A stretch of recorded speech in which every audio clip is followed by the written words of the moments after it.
And it's working. It's worked for him his whole life.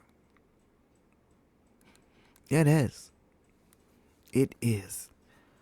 So all these people that are in his cabinet, I'm telling you that any normal president, none of these people would be on the radar to have any of these cabinet positions. Trust me. None. All the ones that were conservatives that followed Trump, they had a sense enough to realize, well, this man is out of his mind. And they're gone. So now what's around him?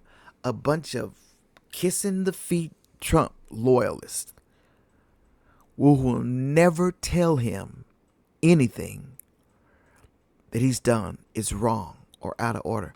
They're afraid to. They're kissing his damn feet, every single one of them. If you don't, he's going to get rid of you. They've been quietly getting rid of people in the Department of Defense. Yeah. Trust me, they're getting rid of people.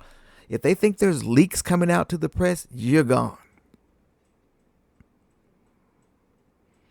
So this whole thing with Garcia being shipped to El Salvador and not given any due process. Now they dug up some dirt on him. He had an altercation with his wife. So now he's a wife beater and he needs to be deported. The whole idea of this thing is like, they made a mistake. They don't want to admit it. And they don't want Trump to end up with egg on his face. So they're making a national incident out of this thing. And when all they had to do was send the guy back, like the courts told you to. But you didn't. And this is the crisis right here. The courts told you to turn that plane around and bring them back. You didn't do it. The Supreme Court told you to facilitate. And that's the word. That's the little buzzword that's going to get litigated. And they said to bring him back. You still haven't did it. And now you're telling lies like the El Salvador, he won't send him back. He's not a hostage. And Trump, you know you can get him back. And then everybody keeps saying, and I agree, this is not just about Garcia. It's also about, what if you are a Puerto Rican citizen, you look very Latin, but you just happen to have on one of those tattoos, and you get swept up off the street and sent to an El Salvadorian prison. And then you get over there and they made a mistake. Said, oh, well, we can't do anything. He belongs to El Salvador now. That's what's happening. Bull crap. And this is all because of all of this, because nobody wants to tell Trump he made a mistake. Wow. So let's just listen to a little bit about the El Salvador conversation in the White House. Let's just listen to this and tell me what you think. Here we go.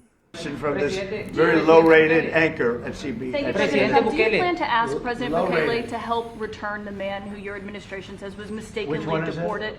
The man who was mistakenly deported to El Salvador? Well, let me ask Pam, would you answer that question? Sure, President. First and foremost, he was illegally in our country. He had been illegally in our country.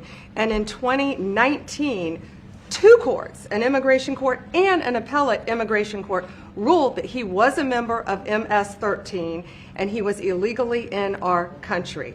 Right now, it was additional paperwork had needed to be done.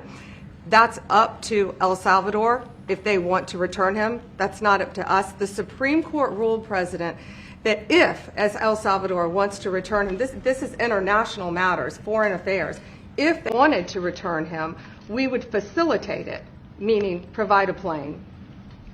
So will you return him, President And you are doing a great job. Thank you. Stephen Miller, wait a minute. Can you just also respond to that question? Because, it's asked by CNN, and they always ask it with a slant.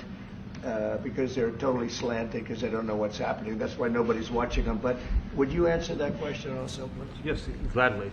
So, as Pam mentioned, there's an illegal alien from El Salvador.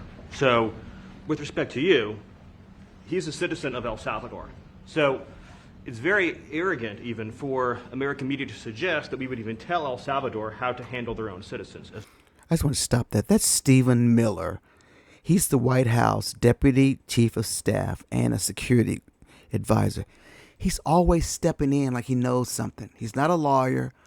This is the biggest loyalist that you have, is this stooge right here. I'm like, who asked you anything?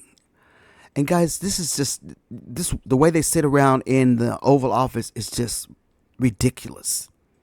It's stupid. It's like, hey, here's all the white people running the country now. We're all sitting here making decisions for everybody. And Trump with his gold splattered everywhere, looking like a brothel. The White House. I'm sick. I'm sick. Let's finish this. The starting point.